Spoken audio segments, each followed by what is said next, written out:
What I Know for Sure, video number 5 in my ongoing series. Stay tuned.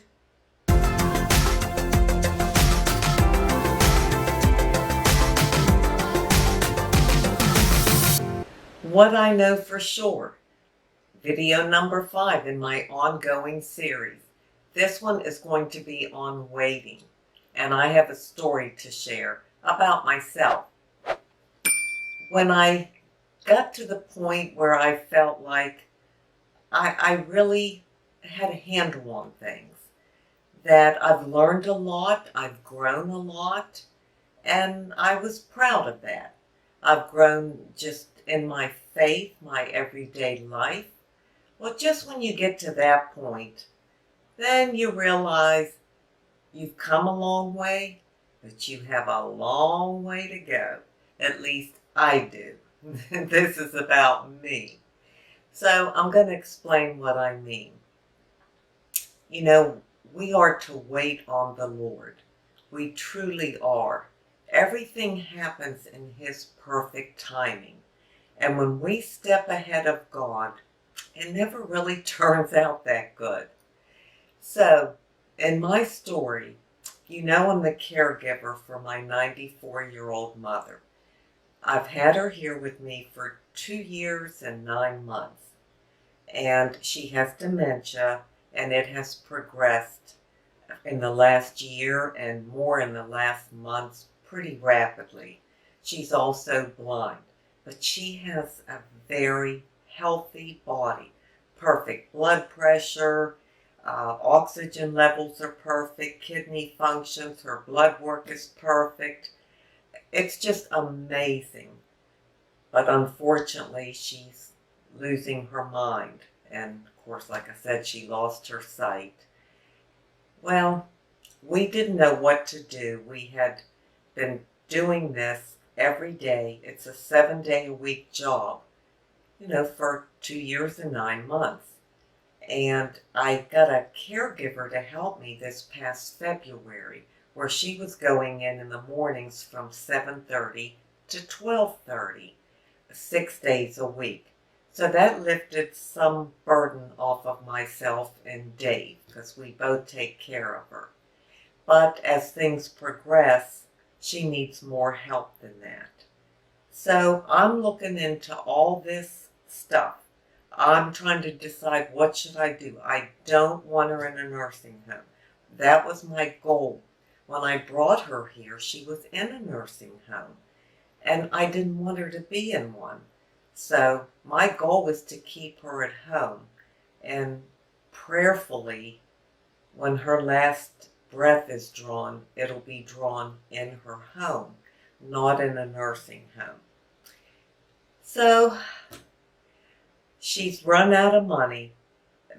We need more care. We need more help, because the challenges have gotten greater as she has slipped deeper and deeper into the dementia. Her confusion is really bad. She's not bathing like she always did. She will put on the same clothes every day, where she was never like that. And she was always meticulous about her clothing because she worked in the fashion industry until she was 79 and a half years old. So these are all some really big and significant changes. She started pacing just incessantly, just through the house. And even though she can't see, she knows the house, so she can feel her way around. She started picking. I call it picking. It's where, like, if they're in bed, they're picking at the sheets, and they pull them up and let them fall, and then pick another piece and let it fall. Things like that. And she has started crying a lot, crying very easily, and that's not my mother either. Crying over anything, imaginary things. For example, the other day she was crying, and she asked me to help her. She kept saying, help me, will you please help me? And I said, of course, Ma, what do you need? What's wrong? And she pulled a piece of paper out of her shorts pocket and said, I got this water bill and I have to pay it and I can't make out the check. Will you make out the check for me? I need your help. Help me. Well, she doesn't get any bills. And the piece of paper was a flyer from a real estate company. So these are just things that are happening as the dementia advances. So I checked into some resources. I worked with Agency Area on the Aging, and they advised I apply for Medicaid, and they helped me do that. It's been a long process. It's been so many conversations. If you've ever had to deal with the government, like Medicare, Medicaid's even worse, oh my goodness. I'll tell you, that's a job.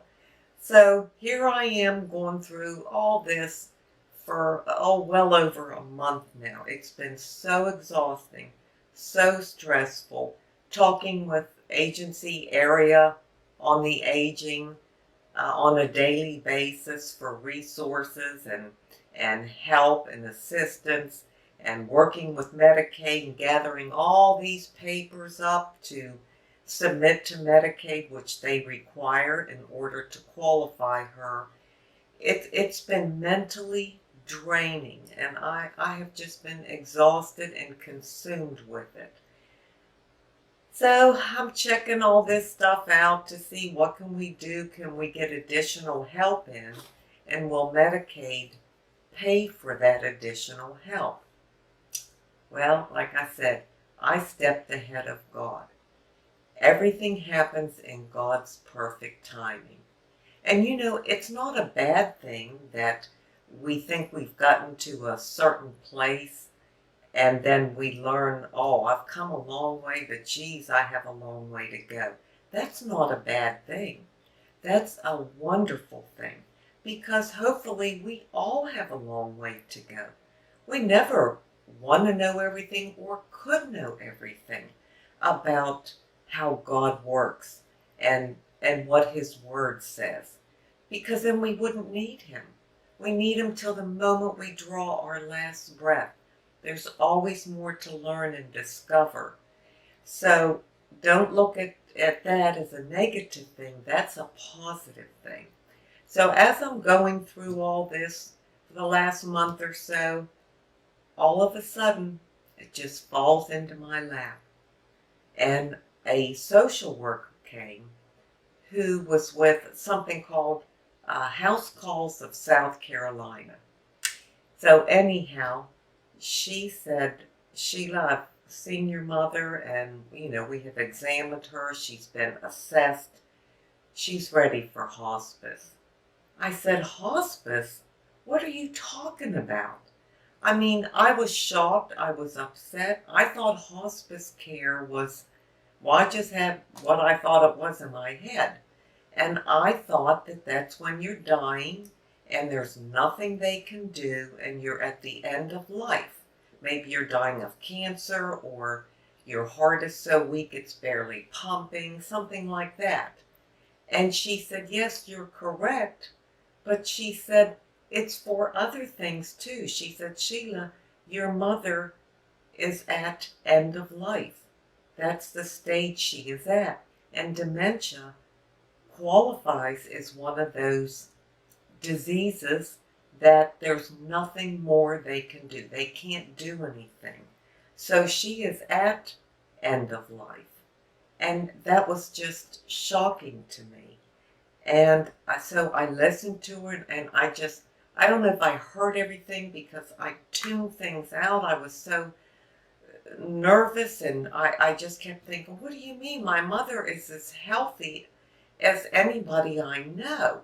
She's not dying or at the end of her life, That's the way I looked at it.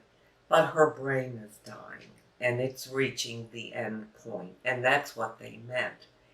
So she contacted hospice here and they came right out.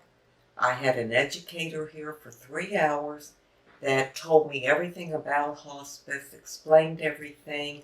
I've had registered nurses here. I've had nurse practitioners, social workers, so many people. And they have just taken the ball and run with it. It has been such a godsend. It's been fantastic.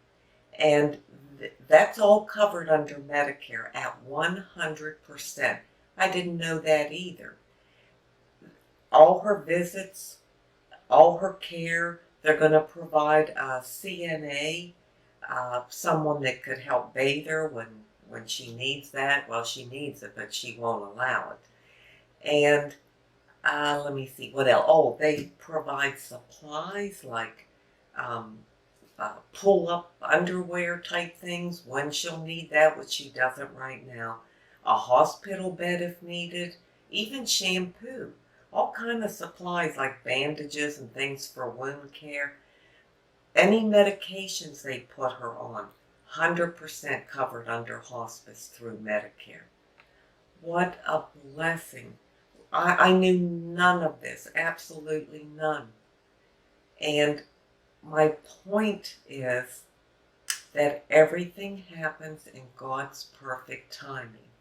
And if I had just waited on God, He brought this to me. I did not seek this out. Never had a clue about hospice in a situation like this. Nobody told me about it. It came to me. There I am spinning my wheels, only getting 2 or 3 hours sleep a night, worried, exhausted, meeting with all these people, doing all this paperwork. Shame on me. Like I said, I have a long way to go because God brought it right to me in His perfect timing. And, I feel so bad that I didn't realize that I didn't think about that I didn't wait upon the Lord like I should have. So I wanted to share that with you in case you've ever been in a situation like that. Waiting takes patience, it takes trust, it takes a lot of things. And I wasn't to the point where I was feeling like, oh God, I've prayed about this, I can't take it any longer.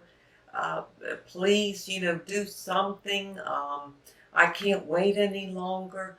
I never said those words. But God knows what we can take, and He never gives us more than we can handle. So at the right time, He brought that to me, and to my mother, and to my husband. And I am so very grateful, and I learned such a valuable lesson that I will apply to my life in the future, and that is wait on God in everything, in every decision and everything that's going on in your life. Wait. That's such an important principle of His Word. And I'll refer you to one passage, and that's in Psalm 27:14. It's wait upon the Lord, be of good courage. Let me make sure I have this exactly right. I would not want to misquote it. There's another line here. Wait on the Lord, be of good courage, and He shall strengthen your heart. Wait on the Lord. Wow. I probably have read that 100, 200, 1,000 times, throughout the years. It never registered. That's what I mean about you can read over and over and over and something doesn't click, and then one day it does. Well, this didn't click, and thankfully God brought this to me and my mother. Now she has hospice, and they are taking care of her. They're coming in. She's getting several visits a week. They put her on a medication, I think it's called Ativan, to see if it will calm her brain because she's highly anxious. And with the crying and the incessant pacing, she's suffering, not physically, but mentally. So they want her to be comfortable. So I just wanted to share that lesson that I learned with you, and hopefully you won't learn it as late as I did, but I'm not complaining. I'm grateful I learned it, and there's so much more I will need to learn, and I will learn. And like I said, that will continue till I draw my last breath. Well, that was my story. That's what I know for sure. Wait upon the Lord. Well, it's time for my Inside Beauty tip. And for today, I just want to say, never be discouraged. When you feel like you've come so far, and then you're hit in the face that you have a long way to go. That's nothing to be discouraged about. That is a blessing. That is an opportunity to learn more, to deepen what you know, to build your faith even stronger. So be grateful for all those lessons that you learn. And I'm truly grateful for the one that I learned in this situation. I want to thank you so much for being here today. I really appreciate it. I love spending time with you, and I just want you to know how much it means to me. So until we meet again, this is the old girl signing out. See ya.